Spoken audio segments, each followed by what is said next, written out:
Hey there, brave fundraisers. Welcome to episode 43 of the Fundraising Bright Spots podcast. My name is Rob Woods, and this is the show for anyone who works in fundraising and who wants ideas for how to raise more money, really enjoy their job, and make a bigger difference, even during the pandemic. And in today's episode, as more and more charities are struggling financially, and either you or your friends find that you may need to look for a new job when you really hadn't planned to, I wanted to create an episode with some advice to help. You may know that every week in our Bright Spot Members Club, we do a live group coaching call on different fundraising topics. Well, last week our topic was a bit different, and we brought in the always inspiring Paul Nott to answer members' questions and give advice about job hunting, CVs, and designing your career. Paul is not only a highly respected recruitment expert serving the charity sector, he has for years also provided career coaching to our sector. So what you're about to hear is a section taken from the group coaching session that Paul and I recently provided to the fundraisers in our Bright Spot Club. Just going to start off, Paul, if you had 2 or 3 key tips for a fundraiser or someone who works in a charity right now, and they are thinking they may need to enter the job hunt soon, or they've been forced into a position where they need to, as a starting point, what would those 2 or 3 tips be? Thanks, Ron. Hi, everyone. I think really thematically, a lot of this is going to come down to not panicking more than anything. I mean, I've seen so many people recently completely understandably really just get into quite a mode of panic because everybody's heard about how many people are applying for every role and how much competition there is. But actually, although there are more people looking out there, the number of people who are shortlistable going for any role isn't necessarily that different. So, and it's very easy if you panic to end up sort of going from the frying pan to the fire and ending up in a role that's not quite right for you. So it's really about making sure that you don't just look at playing the numbers game and try and sort of fire out your CV to as many jobs as possible, because you just won't get shortlisted for any of them. So it's about really whittling down into what jobs interest you the most and then really nailing those applications to make sure that you're the one that gets invited for interview. So that's sort of the first tip. And then it comes on to when you do get to interview to, again, rather than almost getting into this submissive mode of thinking, well, my only role here is to try and get this job, to actually feel confident enough to still ask the questions that you need to really work out if the job's right for you. Because even if it is harder than it may have been to get a job, if you end up getting one that isn't right and then feel that you don't want to be there longer than a few months, then it doesn't necessarily make your search harder because everyone understands that you can make a mistake every now and again. But emotionally, I find it puts you in a much harder place to then move on to the next role. So it is about making sure that you really ask those questions you need to. And related to those two, again, it's just coming down to quality and making sure that when you are putting your applications over, as well as making sure that your CV is good and everything else, just to make sure that you are standing out by doing an application that matches the criteria of the role you're going for, rather than just saying, I've written a great CV, I've got this amazing cover letter, I'm just going to put those forward for every role. That making sure you read through the application instructions and follow them to the letter, because it's very easy for you to go into the no pile, however good your experience is, just because you've not done it how that particular organisation asked for it. That's sort of top 3 headlines, really. Thank you very much, Paul, for getting us started. And on that last one, I know how tempting it is to spend hours and hours making your CV look ever more beautiful, and it can. We spend lots of time on that potentially because we can fear what it says about us if we haven't done that. But when we last spoke, you said to me that actually, paradoxically, well, there's a couple of reasons why that's unhelpful, and one of them was just to do with formatting.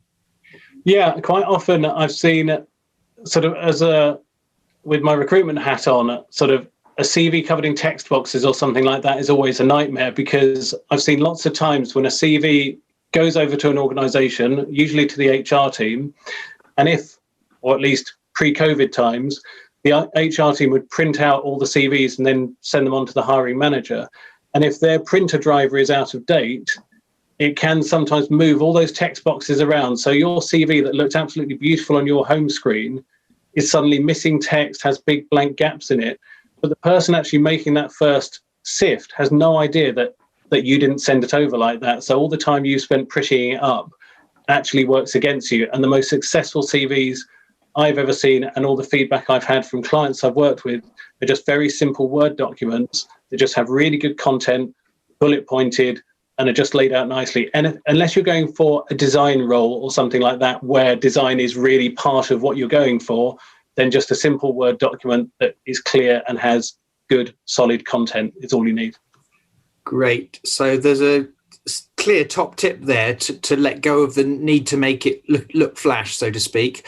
But really, it's tying back into the main point you've been making so far, as I understand it, Paul, which is make it bespoke.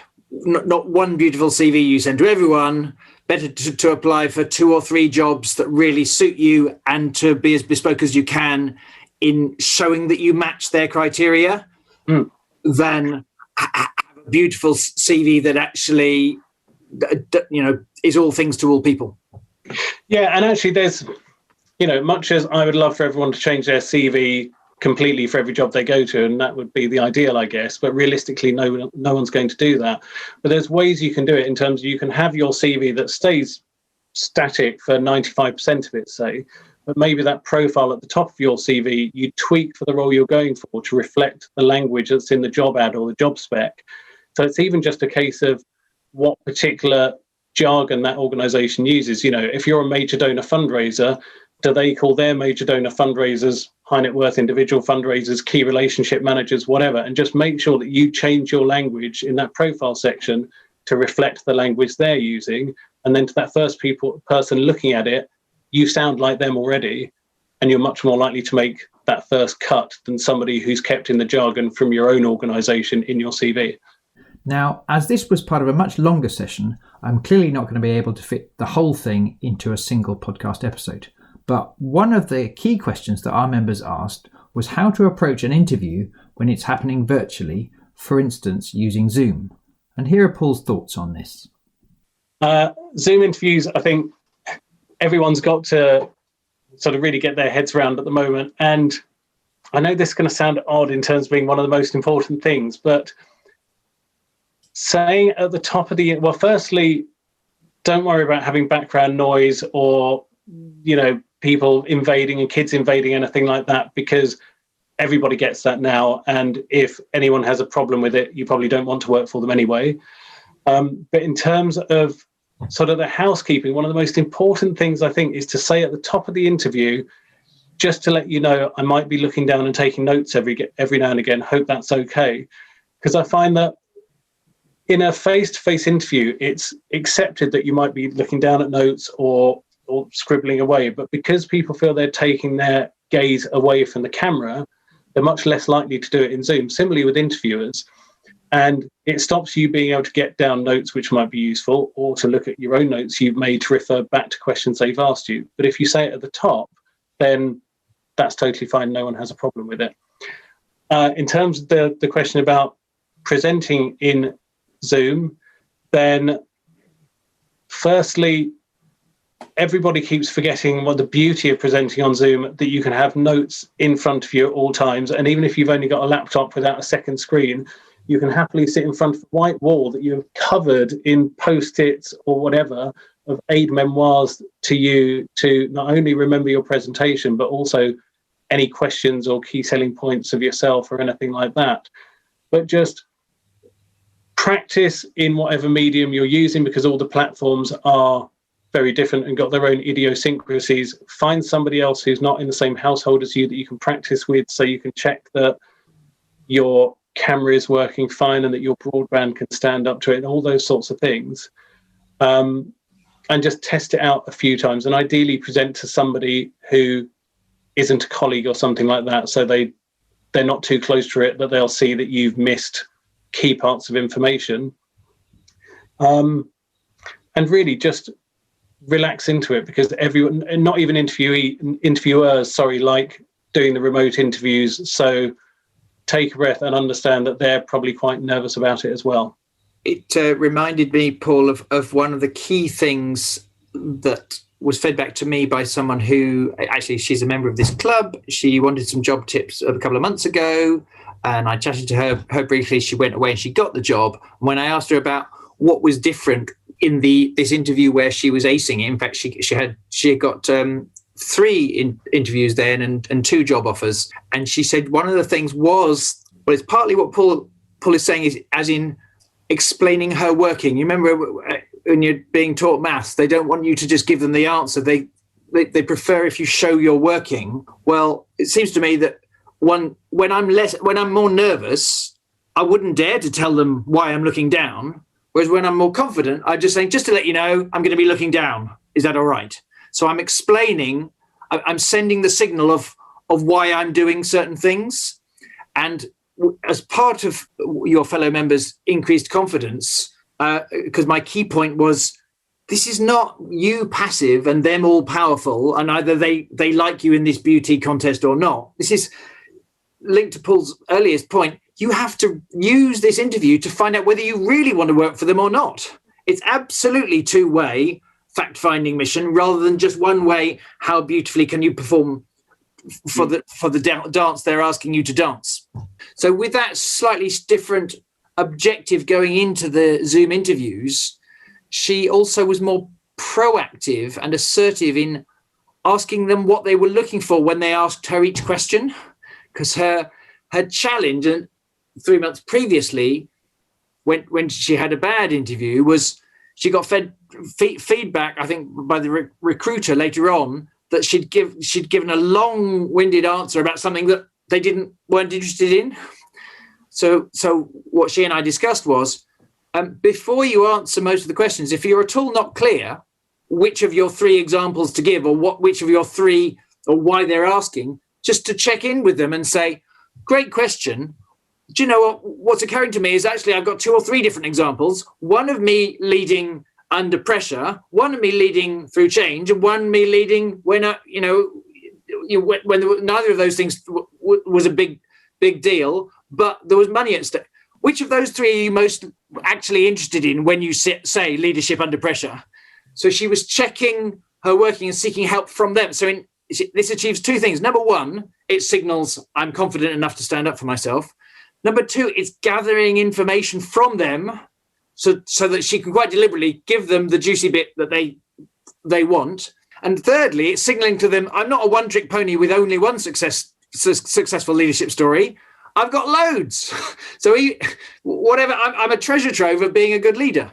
So it seems to me that is linked to one of the points Paul's been making, which is just to kind of enter into this sort of seeing it on a level, and you've got to make choices too, but B, communicate to them, that your daughter might be around and she might come in, or this is why you've got notes, or you're expecting a delivery today maybe. And as soon as you've warned them that there might be a delivery, then you can stop worrying about whether it'll be worthy of panic when the delivery person comes, because you communicated transparently.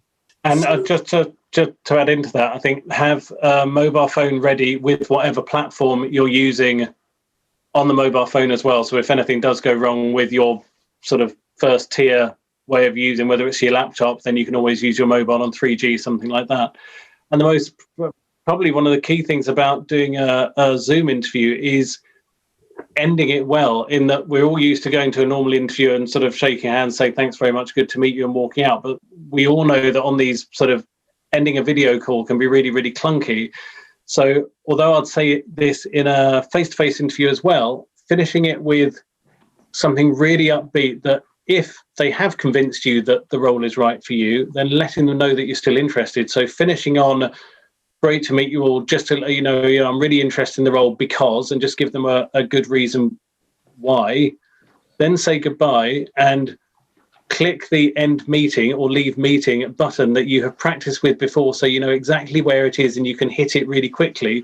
So you can hit it whilst you're still smiling, having said thank you, rather than then having your face frozen at the end going, as you're searching around for the leave meeting button. So just have that practice and just end it on a really high note. So the last thing they have in your mind with that sort of recency effect is you saying, I really want this job. And that's enough that if they get to the end of the day and it's against you and one other person to offer, one of you having said, I'm definitely interested, is often definitely enough to clinch you being the one offered against the other person who was level pegging with you. That's a really helpful tip about the power of that final minute. And it really does chime with lots of the other behavioral economics and nudge theory about the smallest things actually can have a surprisingly big effect on the way human beings make decisions that they don't remember. That's why they made the decision. And that recency effect is really clear in all of the research into memory of your first 2 minutes and your last minute have a disproportionate effect on how people perceive you. You've probably heard of the halo effect, and how which bit of the interview they remember, especially if they're later going to be trying to remember their notes on all 6 people they saw that morning. Hi, it's Rob, and I wanted to jump into the middle of this episode really quickly to tell you about something that I'm really proud of, which is the ways we've been using our Bright Spot Club to help fundraisers not only survive, but also to respond really positively to the problems and the opportunities that this year has brought.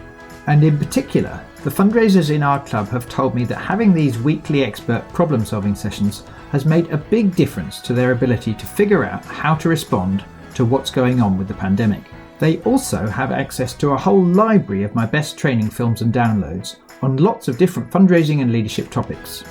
So the club does provide lots of practical tactics, but I also think that one of the things that's so vital right now isn't just knowing what to do, it's also your morale and the encouragement that our members get from this community, including through these weekly sessions, seems to be more important than ever right now.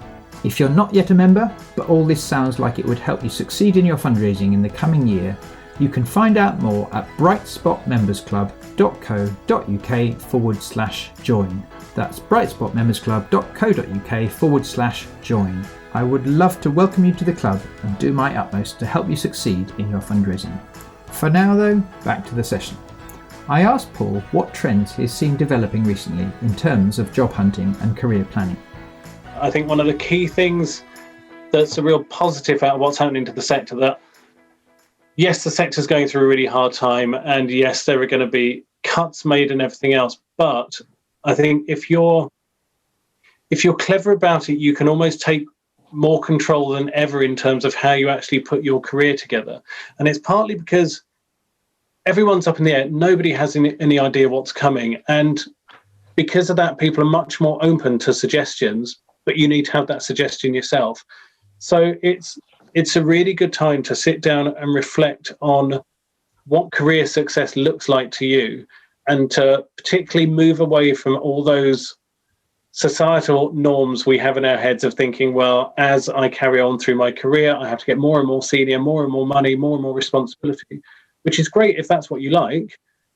But if that's not for you, there's no reason to say that's what success is. And given that none of us are working in a sector where, say if you're an investment banker or something, I won't spit on the floor, you could say, well, I'm going to take a job that I hate in Dubai for 8 years, but it's going to pay so much money that I'll take the 8 years of having a terrible time, because then I can retire and live on an island for the rest of my time. We're never going to do that in this sector by going into roles we don't like. So you may as well work out something that pays what you need, but also can be satisfying too. And for a lot of people, when I really break it down with them, that comes down to having a much better work-life balance, and maybe working down to 4 days a week, 3 days a week, something like that, and being able to do other things in those other days. So if you really sit down and work out what your sort of career sweet spot is in terms of what would really feel like you've got to a point where you're content rather than mega rich, because as I say, we're not likely to get there in this sector. Work out what would really make you content in terms of type of role, and that doesn't necessarily mean a particular income stream, but maybe just whether it's managing a team, not managing a team, dealing directly with supporters, whatever. So what type of role, how much you need to live on, and how many days per week. Work out that package, and then there's nothing to stop you. Phony organizations that have jobs, like I said earlier, or even that don't have jobs, and almost pitching yourself in as this package, working out what your USP is as an employee, what your package is and pitching that into places, because as things are so up in the air, I think a lot of people are going to have a lot more success in they're actually pitching into organizations with a solution, because organizations are still thinking in terms of how are we going to cope through COVID with the structure we've already got, with all of these members of staff on 5 days a week, whatever, and they can't get themselves into a mindset of anything else, partly because often it's coming down from trustees who are definitely not of a generation almost that had more flexible working. So if you're able to go to a director of fundraising or a chief exec and say, look, I think I could come into you this number of days per week doing this kind of role and it would achieve this for you, and this is why, you know, my achievements that show I can do that. It might just be that you're talking to somebody who's been racking their brains about how to make a certain bit of delivery work, and you're going to them with this little gift-wrapped present of a solution for a question they had, which they hadn't been able to come up with something for. And even though you might get knocked back a lot, hey, getting knocked back is totally fine, because it's just somebody saying no, and then it's another person in your network anyway. But it may be that just one or two people say, well, you know what, maybe let's have a chat about it. And it could be that it's almost because everyone's so unsure about what's going on, it could be the perfect time for you to actually work out your ideal and make it happen somewhere that's appealing to you as an organization and geographically good for you in terms of a commute when we get back to having to commute to work. So really sit down and take the time to reflect on what is ideal to you, because I find in a lot of people's cases, it's not what they initially thought it was, and it's actually much easier to achieve than what they thought was their career goal. And because this just is a relatively modern paradigm compared to what 10 years ago, or certainly what our parents would have expected from how jobs work, do you have an example of someone in the last 5 years who's done this different approach and how they did it? And just, if you obviously don't mention the name or the organization even, but just so that we can reinforce in our brain a sense of, well, you know, people are doing this right now. This is not a kind of a Star Trek thing. This is real now. Some people are doing it already. Yeah, I mean, there's a few I can think of actually, but yeah, mentioning no names, obviously they were working on a 5-day-a-week role and actually gone to their employers and said, I want to stay here, but I want to cut down to 3 days a week. And because their employers actually, you know, it's often thinking, if I went to my employer and resigned, what would they offer me? And actually having that conversation ahead of time. So they've gone and asked their employer, look, you know, I want to work 3 days a week or I'm going to have to go, but not in a pushy way, just having a conversation. And then they've gone 3 days a week where they are and being able to do 2 days a week consultancy. Equally, some people I've worked with over the years have done pretty much exactly what I was suggesting. They've been in a 5-day-a-week role, wanted to move down. So they've just found charities that are within spitting distance of where they live and just picked up the phone to the director of fundraising. Usually, it's usually the ones I'm thinking of a sort of fundraising manager sort of level, phoned up for roles they've got available and just said, look, this is what I'm offering. I'm offering 3 days a week, but this is why I'm good. And I think we can maybe build that into our team structure. And one particular one sort of went in, they'd never had part-time working at all there. They went in on 3 days a week to this leadership role. And over time, they've actually allowed much more of the staff team to go flexible as well. And it's actually ended up being a really good way of staff retention for that organisation, that it's given, as soon as it started happening and became something they were talking about, more members of staff felt comfortable saying they wanted to go part-time, whereas they probably would have left anyway. And it gave them more flexibility because they had income streams covered with, say, 3-day-a-week people, but then were able to pull in support for maybe little bits of income stream, like, say, challenge events that they didn't need somebody 5 days a week for when they're first testing it out. But 2 days a week worked really well. And they were able to get people in on 2 days a week who were really good, because 2-day-a-week roles don't come up very often. So they're able to attract these amazing people, which they probably wouldn't have got on their sort of salary scale otherwise, and built this really nice, healthy team that have got real buy-in to the organisation because they feel looked after, and they understand the organisation's flexible, so they're willing to be as well. The one caveat I'd say to all of this, though, if you do go down to a part-time role, rein yourself in the early days of the role, in terms of it's really easy. I mean, any of us, when you start in a role, you kind of want to go in and put your best foot forward and over deliver. I would always say to everyone, particularly with fundraising, because fundraising is a never ending task, as we know, it's really easy to go in with 150% just to really show how great you are. But then when you then go down to 100% 2 months in, then whether or not the people you're working for think that you've taken your foot off the gas, they will think you've taken your foot off the gas and worry about it. And that's so much more important with a part-time role, because it's really easy if you're 150% to essentially be doing 5 days a week. And then pulling that back, particularly if you're the only part-time person at that time, does feel really noticeable. So just, you have to be really, really tight with yourself to stick to doing as much as you can in the time you've got and being satisfied with that, and then going back in the next day you're working and doing another day's work and stepping away again. And the only person that can actually make you do that is you. Thank you very much. A great question and really insightful answers. We're going to finish in a moment. Paul, if you had any last sort of thought that hasn't quite come up yet because of the questions we've asked you, but if a good friend of yours worked in this sector and for the next 6 months, you'd really want them to be aware of this kind of angle on it that you see, because you're an expert and you're talking to lots of recruiters and lots of job hunters and you're coaching people. Any last message that might encourage us or for us to be aware of as an opportunity so that we can find the good in all of this difficulty, what would it be? I think really take the time, because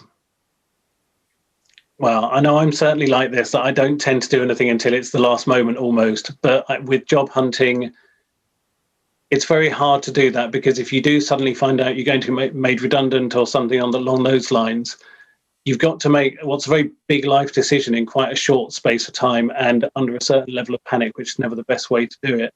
So because we all know that things are up in the air, then I would almost say it's almost that prepare for the worst but hope for the best. So go through a what if scenario. What if tomorrow I found out my charity was going under?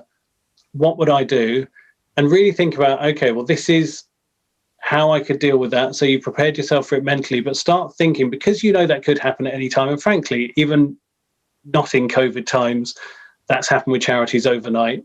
So as I said before, take the time to really work out what your sweet spot is career-wise and ways you can get there, and then start putting those things into place. So it could be having open conversations with people that you think might be good employers for you, even if you don't need it now. Then maybe in a year or 2 years, there's nothing to stop you contacting them now and having those conversations. Like Rob said, people are very up for having chats with people who aren't saying, I want to work for you now, but just, I like you, I've heard good things about you, let's have a conversation. Start doing those things now and building this network up of organizations you like the look of on the surface, you can have conversations with, and then whittle that down to the ones you not only like the look of on the surface, but having spoken to them, you like how they sound. And that will allow you slowly but surely, even when it's not urgent, to build up this nice network of possibilities that if things do get to the point where you need to start actively thinking about next steps, you've got a load of people you can pick up the phone to and just say, look, time's right, is there anything coming up? Or maybe they told you about something coming up in 6 months' time that you think, well, I wasn't necessarily wanting to leave immediately, but that does sound ideal and I can move on to that. So because we all are being so unsure, take that as your sort of kick to just really think actively about what's important to you and what will make you really content. And then you can start taking small steps to make that happen, either in your organization by developing your role a little bit internally, or outside by building this network and then being able to move into it if and when you have to or want to. And if you're stuck on what that sweet spot looks like, I really like the advice from the excellent Liz Tate on my podcast, where she was advised years ago to look at job ads, find 5 job ads that for whatever reason she liked, and she was able to do that, even though then at that point she wasn't qualified to do those things. but she knew that she would like to be able to do that at some point. And then after getting greater clarity on what she wanted, then she was able to work back and find a way to fill in the gaps to get to a point where she was hireable for those roles. Whereas usually what we do is we look at job ads, see all the things we can't do, and then stop. Whereas she was able, by doing that, she increased the clarity for what she did want, and then worked back from it. So she had pull motivation rather than just the difficulty of push motivation and willpower, even though you feel like you're failing to match what you think that you want. I need to finish very soon, but for now, huge thank you, Paul, for giving up your time and really thoughtful, helpful tips. I really appreciate it.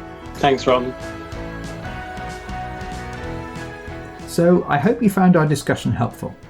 Even if you're not searching for a new job right now, I hope you found Paul's approach to designing your career was also helpful. To see a full transcript and a summary of the episode, you can find those on the blog and podcast section of our website, brightspotfundraising.co.uk. And if you've got any friends who are needing to look for a new job right now, please do share this with them, as we would love for Paul's tips to reach as many people as possible. And if you'd like to find out more about my training and inspiration site for fundraisers, do check it out at brightspotmembersclub.co.uk/join. And if you're curious, you can just join for a single month to test for yourself how helpful these resources are for your fundraising. And if you want to get in touch, we would love to hear from you. We're both on LinkedIn, and on Twitter, Paul is @Paul Consulting and I am @Woods_Rob. Finally, thank you so much for listening today. We do hope your fundraising is going well and that your job is secure. But if at any point that changes, Paul and I wish you the very best of luck finding a job that you love. Until the next time, stay safe and good luck with all your efforts to make a positive difference.